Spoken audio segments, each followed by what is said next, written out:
संतांचा अवतार आहे, देवाचा अवतार आहे. जीवाचा अवतार नसतो, जीवाचा जन्म असतो. संतांचं येणं, देवाचं येणं कोणत्या ना कोणत्या निमित्ताकरता असतं, कोणत्या ना कोणत्या कार्याकरता असतं. तो कार्यभाग साधण्याकरता जे येत असतात त्याचा अवतार आहे. आपला अवतार नाही, आपला जन्म आहे. आता आपण जन्मून अवतार होतो त्याचा विषय वेगळा आहे. माणसं म्हणतात काय अवतार केला, तुम्हाला नाही म्हणत काय अवतार केला. लोक सहजच म्हणतात का नाही बोलता बोलता. जीव हा कर्मानं बांधलेला असल्यामुळं त्याला जन्म हा घ्यावाच लागतो. पण परमात्मा अवतीर्ण होतो आणि देवही अवतीर्ण होतो. पण देवाच्या कार्यात आणि संतांच्या कार्यामध्ये भेद आहे. देव जरी अवतीर्ण होत असला आणि संत जरी अवतीर्ण होत असले तरी दोघाच्या अवतारामध्ये येण्यामध्ये फरक आहे.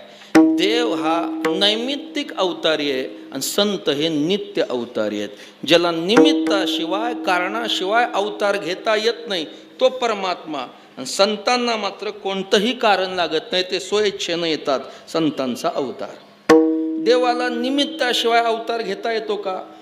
धर्माची पुनर्स्थापना, साधू सज्जनाचं रक्षण आणि दुष्टांचा नायनाट. ज्यावेळेस भूतलावर अधर्म वाढतो, पापाचरण वाढतं, त्यावेळेस पृथ्वीला ओझं सहन होत नाही. तिनं गाईच्या रूपात ब्रह्मदेवाकडं जावं लागतं. ब्रह्मदेव म्हणतात हे खातं माझ्याकडं नाही, मी प्रोडक्शन खात्याचा माणूस आहे, निर्माता आहे.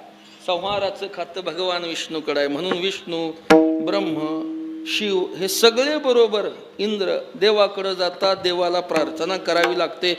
मग देव आकाशाच्या वाणीनं सांगतो काळजी करू नका, योग्य वेळेला मी अवतार घेऊन पृथ्वीला वचन देतो. देव हे देवाचं झालं. मला सांगा, ज्ञानोबारा तुकोबारा येण्याकरता कोण प्रार्थना करायला गेलो होतं? ब्रह्मदेव गेलते, इंद्र गेलते, कोणी नाही. संतांचं येणं हे स्वइच्छेच आहे. देव येतो. देवाला फक्त कार्यभाग तीनच कारण, देवाला तीनच कामं करता येतात, चौथं कामच करता येत नाही. मी मगाशी बोललो, धर्माची पुनर्स्थापना, साधू सज्जनाचं रक्षण आणि दुष्टांचा नायनाट. याच्यापेक्षा चौथं काम देवाची इच्छा असून त्याला करता येत नाही. देवाचा अवतार झाला, धर्माची पुनर्स्थापना झाली, दुष्ट मारले गेले, सज्जनाचा उद्धार झाला. पण देवाच्या लक्षात आला पण हे कार्य केलं. पण हे कार्य करत असताना एक वर्ग राहून गेला. एक वर्ग राहून गेला. कोणता? परमात्म्यानं दुष्टाला मारलं म्हणजे